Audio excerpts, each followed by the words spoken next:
Arthur, durante a quarentena, se sabe que muitas pessoas abusaram do álcool. Pessoas que já faziam abuso de bebida alcoólica aumentaram muito mais. E o pior, pessoas que não bebiam, que não consumiam álcool, começaram a consumir bebida alcoólica até em excesso.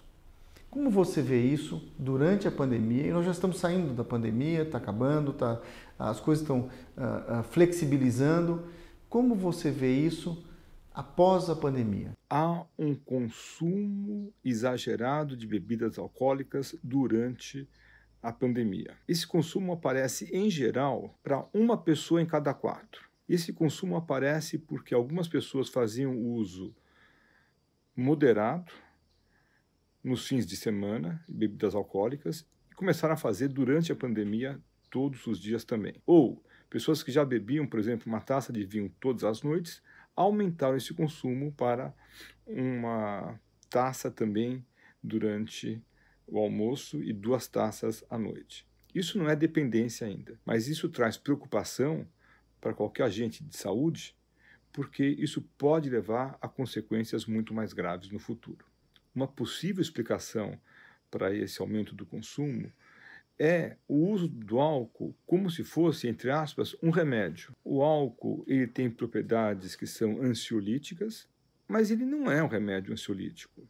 As pessoas que acabam utilizando o álcool como se fosse uma muleta, como se fosse uma bengala para superar esses momentos de maior ansiedade, elas acabam pagando um preço mais alto depois, porque as consequências negativas, especialmente a dependência, são muito mais graves do que essa ansiedade inicial. Como médico, muitos pacientes me perguntam: doutor, como que eu devo administrar o consumo de bebidas alcoólicas também durante essa época do confinamento? Eu sei que o meu consumo aumentou, mas o que eu faço? Bom, são 3 pontos. O primeiro ponto é observar que esse consumo aumentou. Isso não é normal, isso não é saudável.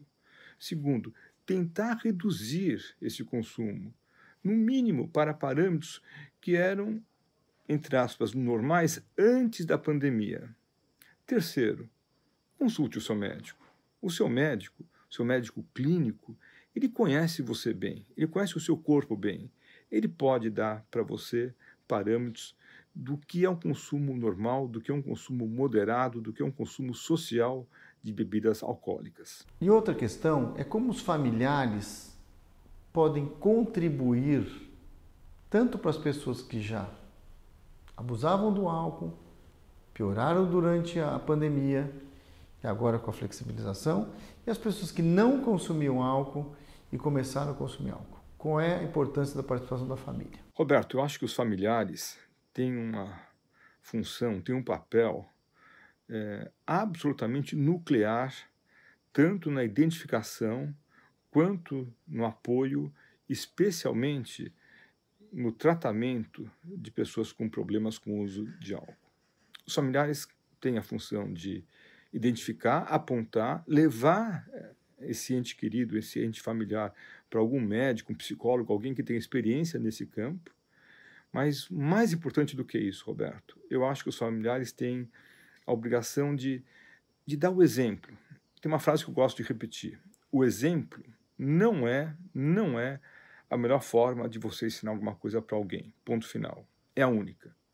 Se o exemplo do consumo moderado ou do não consumo de álcool não vier dos familiares, de quem vai vir? Do governo federal? Do governo estadual? Do governo municipal? Das universidades? Dos clubes? Das escolas? Das empresas? Não.